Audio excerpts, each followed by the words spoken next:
तो सबसे पहले हम जानते हैं कि इस लेबर कोड्स के अंदर लेबर्स के लिए क्या स्पेशल है। सो इस लेबर लॉ की सबसे बड़ी खासियत ये है कि जो सोशल सिक्योरिटी नेट है, इस लेबर कोड ने काफ़ी वाइड कर दिया है। यानी कि अब social security facility gig workers, organise sector के वर्कर्स उन सबको भी मिलेगी, जो कि पहले सिर्फ ऑर्गेनाइज सेक्टर में ही मिलती थी।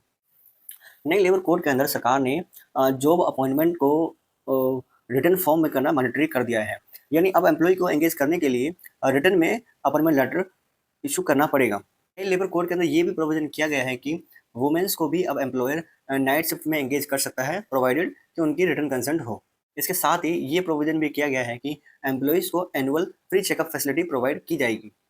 टोटल सैलरी का 50% बेसिक पे रखना मैंडेटरी कर दिया गया है। इसके साथ ही एक फ्लोर वेज का प्रोविज़न भी किया गया है। स्टेट चाहे तो फ्लोर वेज को इंक्रीज़ कर सकते हैं, लेकिन डिक्रीज़ करने के राइट्स स्टेट्स को नहीं दिए गए। ओवर टाइम से रिलेटेड रूल्स को काफ़ी क्लियर कर दिया गया है। नई लेबर कोड में जहाँ तक बात है ग्रेच्युटी की, तो उसकी जो सर्विस पीरियड था वो 5 साल से घटा के 1 साल कर गया है। यानी कि जहाँ पहले ग्रेच्युटी के लिए एलिजिबल होने के लिए एम्प्लॉयी को 5 साल किसी इंस्टीट्यूशन में काम करना मैंडेटरी था, वहीं अब अगर कोई कर्मचारी 1 साल किसी इंस्टीट्यूशन में काम करता है, तो उस इंस्टीट्यूशन के ऊपर ये लीगल ऑब्लिगेशन है कि वो अपने कर्मचारी को ग्रेच्युटी प्रोवाइड करेगी। नई कोड्स के अंदर एक और चीज़ काफ़ी एप्रिशिएबल है। जैसे कि आपको पता होगा कि अगर आप ऑन द वे इंजर्ड हो जाते हैं या आप एक्सीडेंट में एक्सपायर हो जाते हैं, तो उसको एम्प्लॉयमेंट के दौरान कंसिडर नहीं किया जाता था। उसमें काफ़ी डिस्प्यूट रहता था, मैटर्स जनरली कोर्ट जाते थे और कोर्ट ही उस पे एक सूटेबल डिसीजन देता था। उसके बाद ही इंस्टीट्यूशन उसको एम्प्लॉयमेंट के दौरान डेथ कंसिडर करते थे।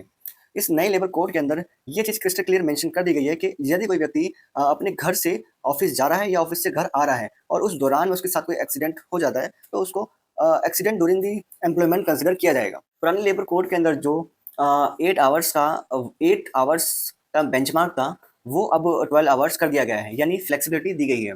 अब एम्प्लॉयर अपने एम्प्लॉय से 12 आवर्स एक दिन में काम कर सकता है, प्रोवाइडेड कि वो वीक के अंदर 48 आवर्स से ज़्यादा काम नहीं करा सकता है। यानी कि अगर एम्प्लॉयर चाहे तो वीक में 4 डेज़ वर्किंग रख सकता है और 3 दिन का रेस्ट दे सकता है। नए लेबर कोड्स के अंदर ले ऑफ और रिट्रेंचमेंट के लिए जो थ्रेशोल्ड पहले 100 था, वो बढ़ा के अब 300 यानी 300 कर दिया गया।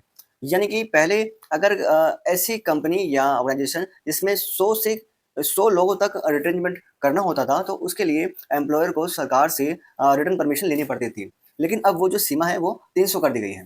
न्यू कोड में रीस्किलिंग फंड की भी प्रोविजनिंग की गई है।